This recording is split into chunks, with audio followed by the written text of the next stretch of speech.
The Long-Term Care Administrators Board meeting is convening at 9:05 a.m. on September 12th, 2025. This meeting is being held in person and through MS Teams video conference and is being recorded. The recording will be posted to the internet for public viewing. I will now call roll. Carol Hankins. Here. David Lewis. Here. Drasti Patel. Here. Jocelyn Cook. Here. Emily Morgan is not able to attend today. Corey Crimson. I'm here. Kritzman. Yes. I'm here. Wonderful. Tanya Hoskins. Here. And Maggie Hildy. Here. Members, when you wish to speak, please state your last name for the record. Board members are asked to not use the chat feature during meetings. The Health Licensing Office, HLO, asks that individuals attending through MS Teams keep their phones muted and cameras off during the entire meeting or until they are given an opportunity to comment during public and interested parties' feedback period, if indicated on the agenda. Public comment is limited to matters listed on the meeting agenda or topics relevant to what this board has statutory authority to regulate. Public members wishing to speak, please sign in on the roster sheet available in the room or email Josh Page at Josh, spelled Josh, .page, PAGE, at oha.oregon.gov and provide your first and last name. Everyone is asked to use appropriate language, manners, and protocols when conducting board business. And that's it. Sure. I'm just giving you a bad time. Okay, thank you very much. Good morning, everybody. This is Bob Bothwell, and I'm the director at the Health Licensing Office. And the first item on the agenda, well, the second item is approval of the agenda. If we can get a board member other than the chair to make a motion and someone else make a second, we'll do roll call. I so move. This is Carol Hankins. And second? I second. This is Tanya Hoskins. There you go. Okay, Tanya. All right, we will now take. You have to do a roll call vote. Yeah, I switched to see what the agenda was, and then now I gotta go back to my sheet that has the names. I'm back. Okay, we will now take approval of the motion. So sorry. Carol Hankins. Yay. David Lewis. Aye. Drasti Patel. I think I heard Was that. that her? Okay. Jocelyn Cook. Aye. Corey Crisman. Aye. Tanya Hoskins. Aye. And Maggie Hilty. Aye. The agenda is approved. All right, thank you very much, everybody. Next item on the agenda is approval of the 2026 meeting dates. So if everybody can get to their calendar. Looks like meeting dates are 9 a.m. March 6th and 9 a.m. September 11th, both 2026.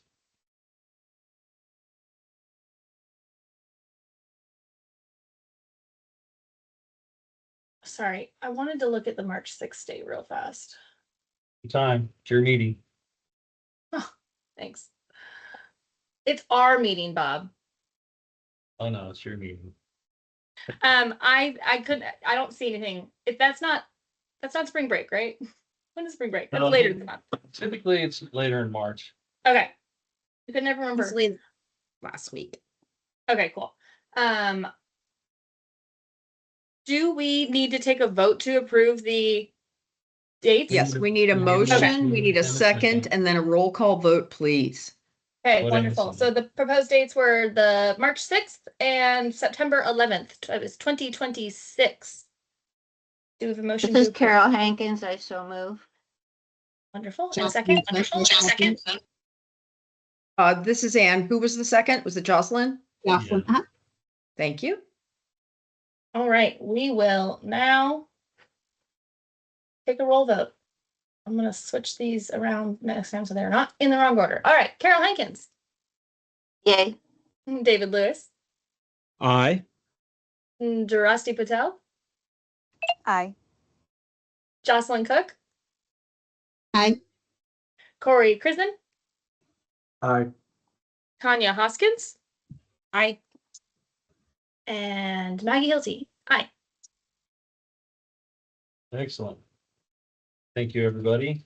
The next item on the agenda is a vote for chair and vice chair.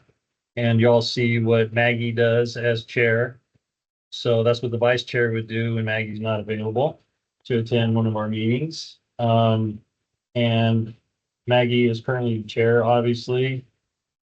So anybody can nominate themselves or another person or renominate Maggie. She is good with her term.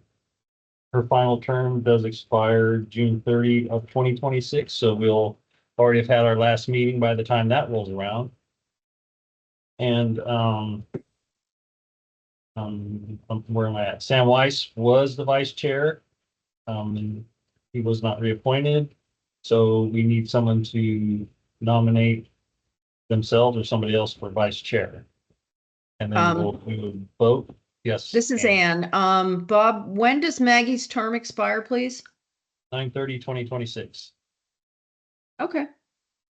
So yeah, so technically with the dates we just approved, Maggie could technically serve another term if she wishes to and others agree. We would need someone a brand new vice chair who is going to have a full term of service next year. I would love to finish out my last year if the group would so love that as well. But I would also like to, I don't, is there specific language you need to do in nominating someone? I'd love to nominate Tanya Hoskins for the vice chair position. Well, thank you, Maggie. You're so very welcome. Hope you're not friends. No, I'm friends with everyone. I hope you still be friends. Not a joke. If Does go ahead, David. Does Tanya agree with that? I agree. Yes. It would be, this is Ann, it's a little odd for the chair to nominate, but it's great that you started the no, but it's great you started the discussion. So for the formalities, if everyone is comfortable, if we would get what we would need is a nomination. You can do them separately or together if you're comfortable, for Maggie to retain her title as chair through 2026 and nominate, name here, as vice chair for 2026. We would need a motion and a second. The second can just say so moved if the full motion is made by the first person, and then a roll call vote, please. This is David Lewis. I would move that Maggie continue as the chair and that Tanya Hoskins fill the role of vice chair. This is Drasti Patel, and I second that.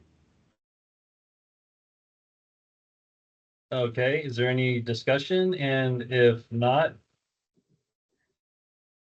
chair can call roll. I will call roll. All right. Carol Hankins, Aye. David Lewis, Aye. Drasti Patel, Aye. Jocelyn Cook, Aye. Corey Crispin, Aye. and Tanya Hoskins, Aye. and Maggie Hilty. Aye. Very good. So Maggie's still the chair and Tanya will be the new vice chair. Excellent. And I hope you realize I was only giving you a bad time about being friends. What if I was like, no, I'm not friends, and I just want her to have to cover for me when I don't come to the next meeting? No, I'm just kidding. Then I would tell her, we've got your back. I will read scripts for you. I will coach you. I will do whatever you need. No, And I second that. yeah, Thank you. yeah. And is that as Ann and Bob messed that up, DOJ will let us know that we messed it up. So we're very well covered. Sounds All good. right. So the next item on the agenda is going to be board member status. So we've already clarified that Maggie is in a current term and it expires 9/30/26 and cannot reappoint. Jocelyn is in a second term as well. It expires June 30, 2028. Cannot reappoint. Corey Crimson is in a first term, expires 6/30/26 and can reappoint. David Lewis is in a first term, which is expires June 30/27, can reappoint. Rusty Patel is in a second term, expires 6/30/2028 and cannot reappoint.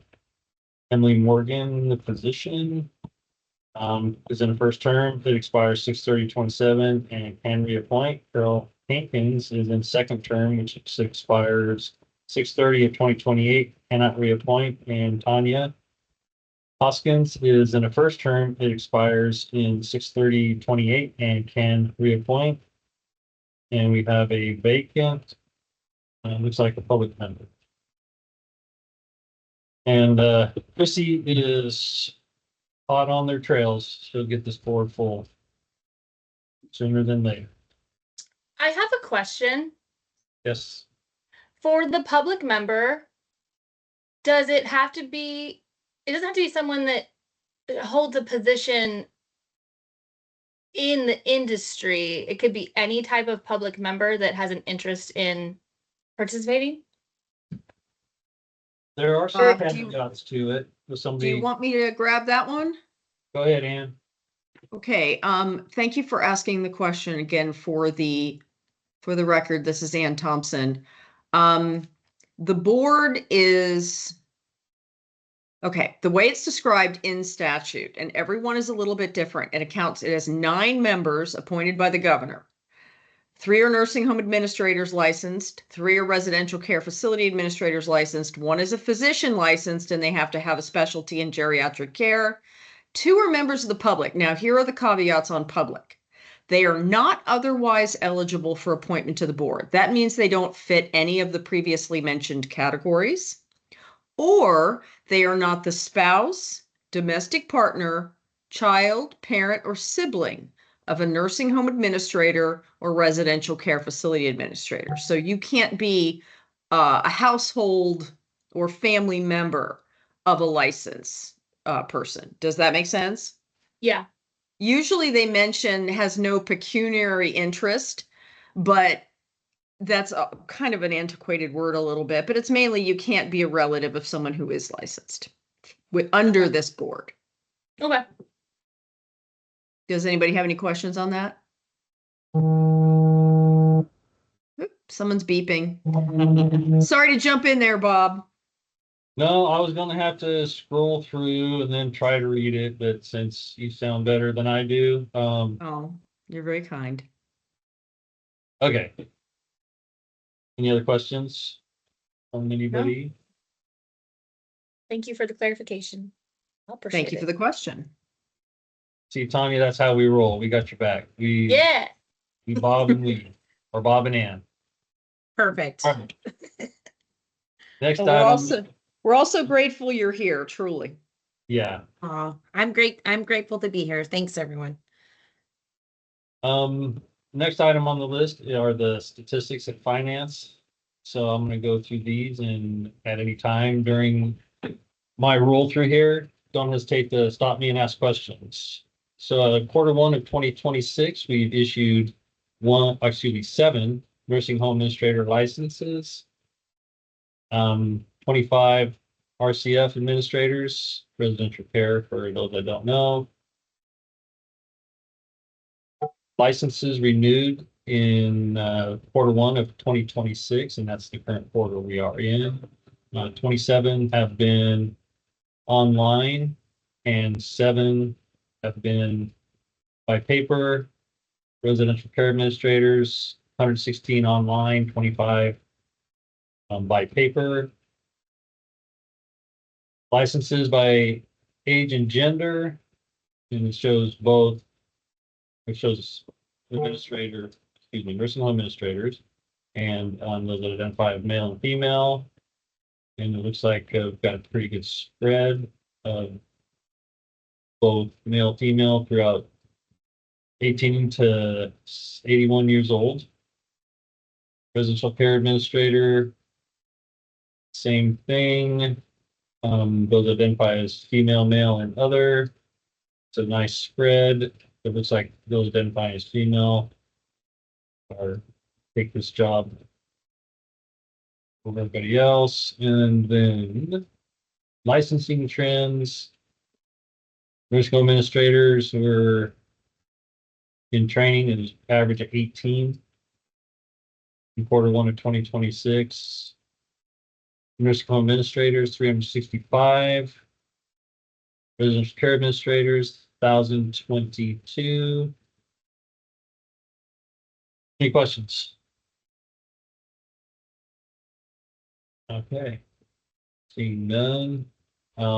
Testing statistics. In 2025, there's been a total of bearings here.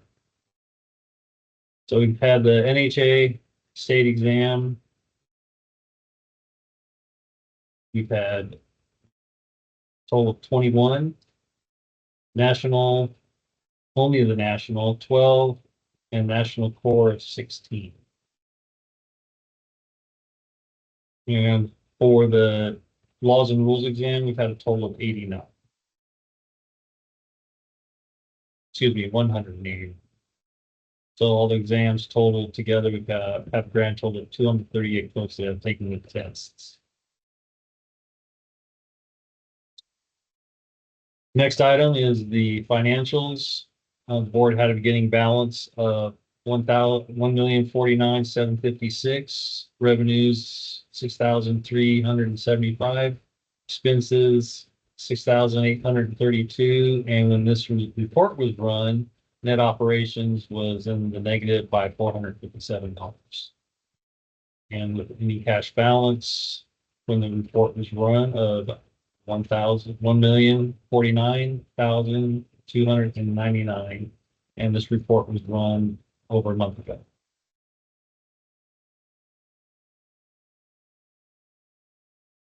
Questions?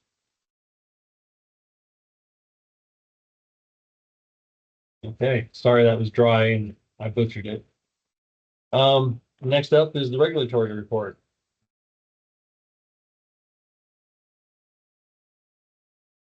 Hello, everybody. My name is Trent Bishuk, and I'm the regulatory manager here at the Health Licensing Office. I'm here to talk about the regulatory report. So, as you can see, there's the three boxes that we normally see. We have cases open and closed status. We have a 2023 biennium, the 2025 biennium, which just ended a couple of months ago. So we have a complete kind of grand total for a number of cases that came in. And then we're currently in the new biennium of the 2027 biennium. So as you can see, for the 2023 biennium, we received about 71 cases. And in the 2025 biennium, we received 50. Of the 2023 biennium cases, there are 15 of those that are still holding on and haven't quite been closed yet. We've got the 2025 biennium, which, like I said, we just ended this kind of almost the current biennium. 28 of the 50 are still open and being investigated.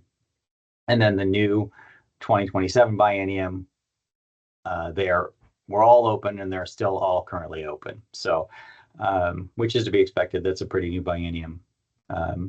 So that's what you're seeing. I kind of looked back because I wanted to see, I saw that 2023 biennium and that 71 number seemed kind of high to me. And I was wondering kind of how that looked in perspective if the 2025 biennium where we got in 50 cases was more in line with our recent history. So I did kind of look back a little bit just as a point of interest. And yeah, we did kind of have a little bit of a bump during that 2021, 2023 biennium. Previous to that, in the 17, if you go way back, we were only getting about 30 cases, but that was pre-long-term care joining us. So we were just nursing home administrators at that time. The 2019 biennium, we get 48. And then, of course, on this report, you see, and then in 2021, we had 67. And then that brings us to this, which would be the 71 for 2023, and 2025 was 50. So, we did kind of see a little bit of a bump. I don't know if the 2025 is the anomaly or if the little bit higher is our new normal.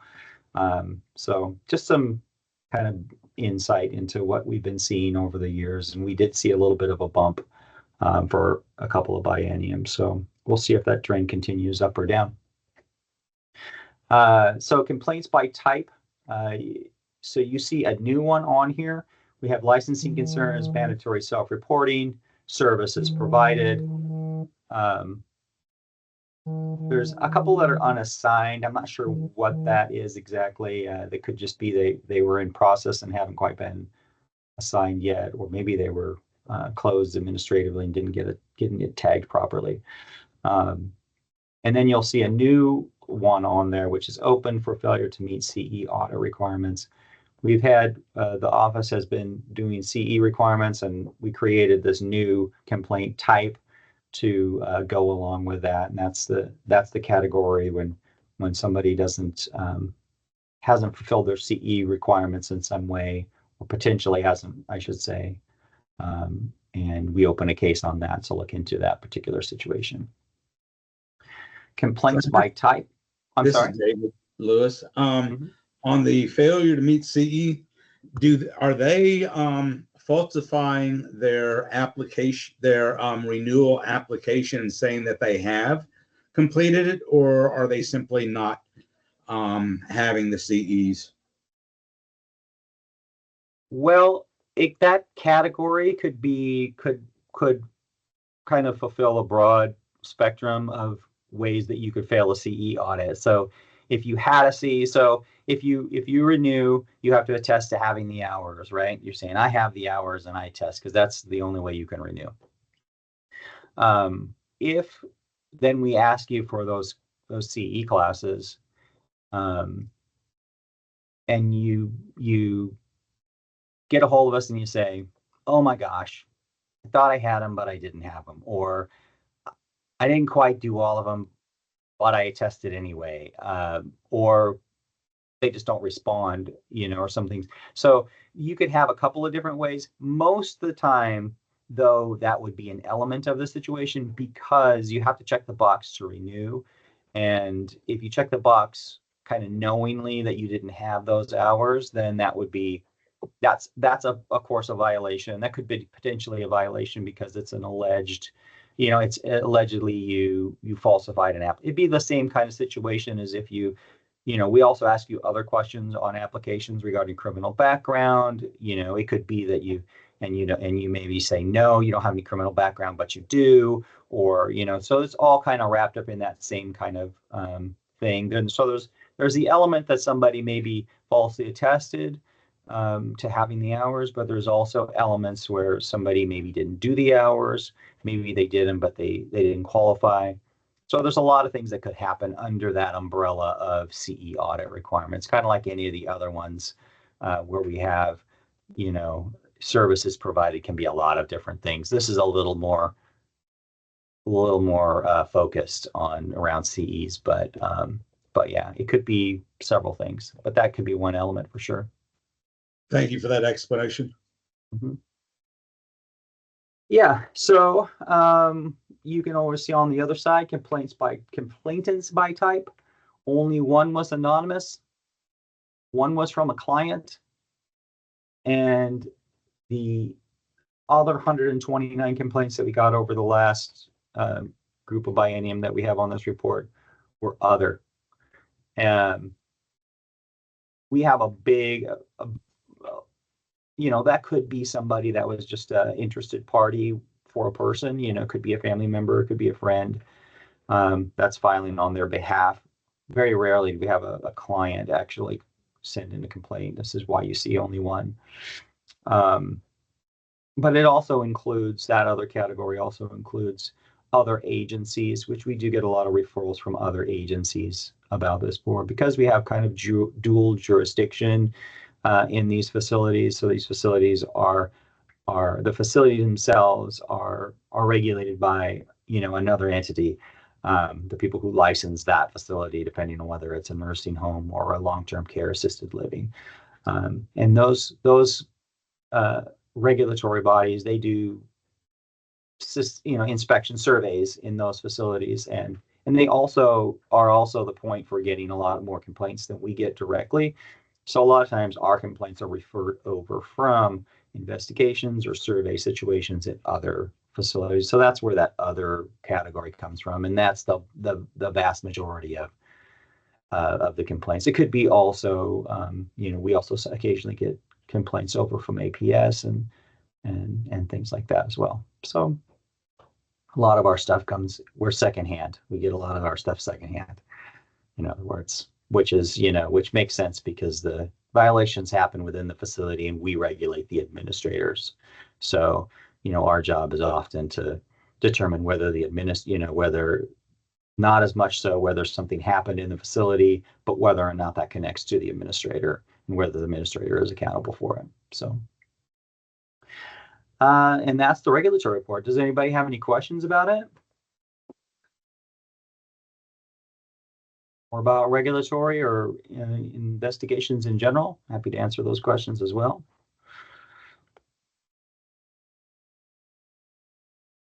Oh, all right. Well, let's get back to the meeting. Thank you, Travis.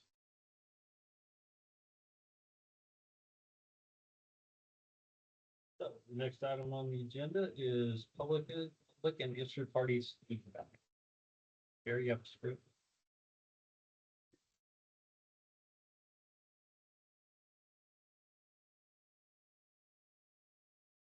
Sorry. Yes. I'm like, I don't know if I'm just downloaded the wrong documents, Josh. Sorry. Okay, I have it. So you want me to read this portion now? Have my back, Bob. Feedback. Yeah. All right. At this time, the Long-Term Care Administrators Board will hear public and interested parties' feedback. Public comment is limited to matters listed on the meeting agenda or topics relevant to what this board has statutory authority to regulate. Comments will be limited to 3 minutes. It's in quotes and it's yellow, so I'm gonna like really call that out. 3 minutes, and will not be allowed if they are disruptive to the board's conduct of its business. If you are called on to comment, HLO staff will request the public member to unmute themselves. The chairperson and HLO reserve the right to end a person's comment early and have HLO staff mute the public member if the comment does not pertain to matters listed on the meeting agenda or topics relevant to what this board has statutory authority to regulate. Are there any members of the public who wish to comment? If so, please raise your hand or use MS Teams raise hand feature and wait to be acknowledged.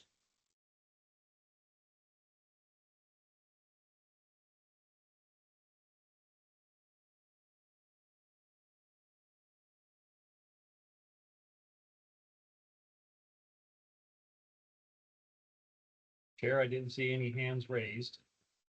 I didn't get any emails or anything regarding public comment, so we should be good. Okay. So, Chair, you also have some scripts for executive session. Thank you. So the Long-Term Care Administrators Board will now meet in executive session pursuant to, the mouthful, ORS 1926602F and ORS 676.595 for the purpose of considering information or records that are exempt by law from public disclosure at 9:34 a.m. on September 12th, 2025. Representatives of the news media shall be allowed to attend executive session. Audience members attending through MS Teams will now be moved into a separate breakout room, and audience members attending in person are asked to leave the room both for the duration of executive session. Those authorized to attend executive session, please continue to keep your phone muted and camera off. Are there any representatives of the news media on MS Teams?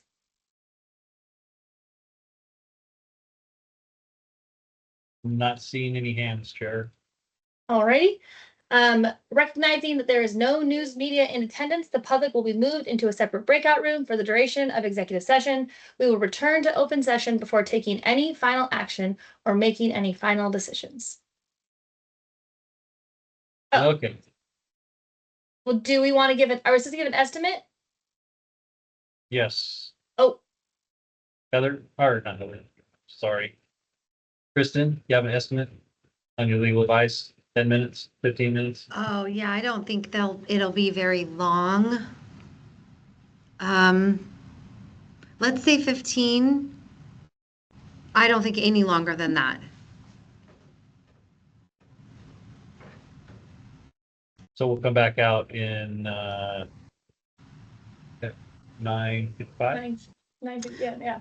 Well, there's a few other things to discuss. There's the, oh, are you coming? Sorry, you want to do legal advice, come back out and then do the next part. Yes. Gotcha. Yes. I bet 10 minutes then. Excited.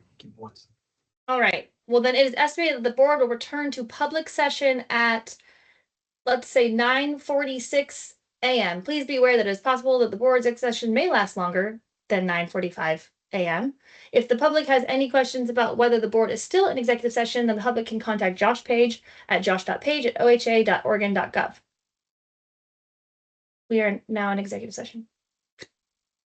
All right. The Long-Term Care Administrators Board will now exit executive session and is reconvening open session at 9:46 a.m. No final decisions were made. No votes were taken in executive session.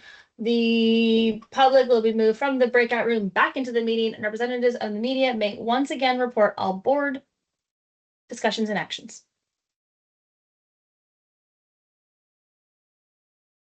Okay. Are we ready to go into executive session again? Sorry, it's just how it goes. And then This for the, is a weird order this time. I love it. Okay. Yeah. Whew, this one. for the public member, we'll be in executive session again. This is just how we do it. So we'll be moving into a different room and we'll give a time after Maggie reads it and you can check back in with this. All right. The Long-Term Care Administrators Board will now meet executive session pursuant to ORS 192-66002F and ORS 676-595 for the purpose of considering information or records that are exempt by law from public disclosure at 9:48 a.m. on September 12th, 2025. Representatives of the news media shall be allowed to attend executive session. Audience members attending through MS Teams will now be moved into a separate breakout room, and the audience members attending in person are asked to leave the room both for the duration of executive session. Those authorized to attend executive session, please continue to keep your phone muted and camera off. Are there any representatives of the news media on MS Teams? Not seeing any, Chair. Recognizing that there's no news media in attendance, the public will be moved into a separate breakout room for the duration of executive session. We will return to open session before taking any final actions or making any final decisions. It is estimated that the board will return to public session at, I don't know, maybe, I don't. Travis, do you think like 20 minutes? I feel like Yeah, I think that's maybe 20, 30 reasonable. minutes. You might want to pad it a little bit in case there's discussions. All right. What do you think? Oh, sorry, Maggie. No, I know. You're right, Ann. No, you're right. No. Like 30 minutes. Does that sound good, Trampus? Yeah, I mean, that's fine. I mean, I think that 20, 30 minutes is reasonable. Okay, let's go for 20. If Maggie's positive, Oh, that's so much pressure. Okay, wait. No, 20s, no. 59. Well, we can go 19. over a little bit, but we can't okay. go under. All right. Okay. Excellent. So Excellent. Thank you. someone do the math for me. 9:49 plus 29, 10:19, 10:09. Yeah, for 10:10. I'll start this paragraph over. It is estimated that the board will return to public session at 10:09 a.m. Please be aware that it's possible that the board's executive session may last longer than 10:09 a.m. If the public has any questions about whether the board is still in executive session, then the public can contact Josh Page at josh.page@oha.oregon.gov. We are now in executive session. The Long-Term Care Administrators Board will now exit executive session and reconvene open session at 10:52 a.m. No final decisions were made and no votes were taken in executive session.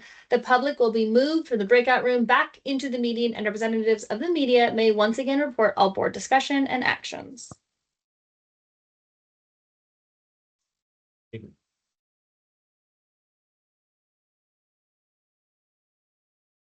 David? Does anyone have a motion to make?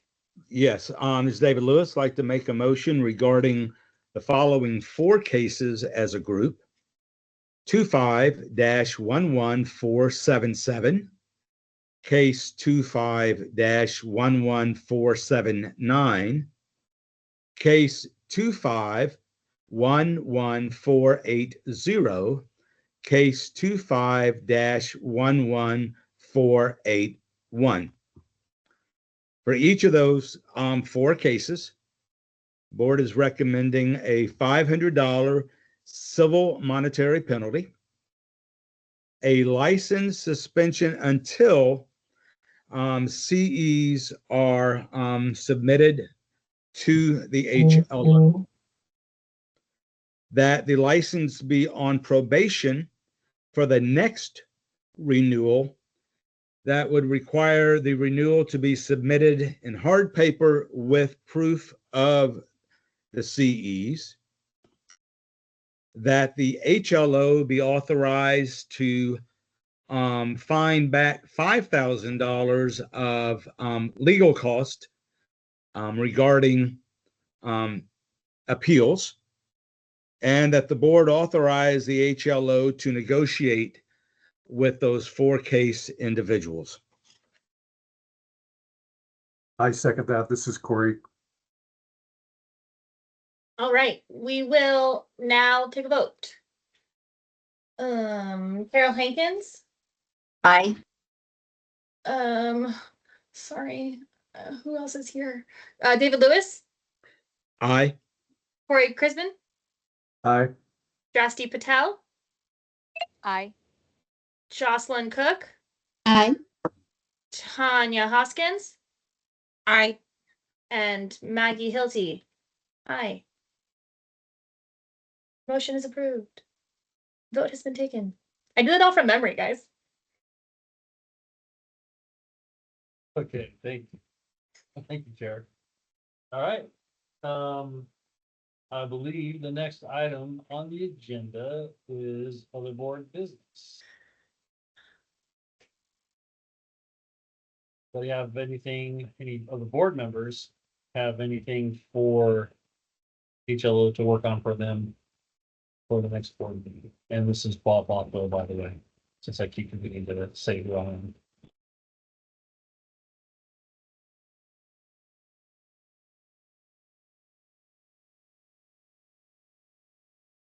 Going once, twice. Not seeing anything. Chair, Ready for adjournment? everybody else is. All righty. Well, the Long-Term Care Administrators Board meeting is adjourned at 10:56 a.m. Very good. Thank you all so much. Rounds of applause. Thank you all very much. Thank you, everyone.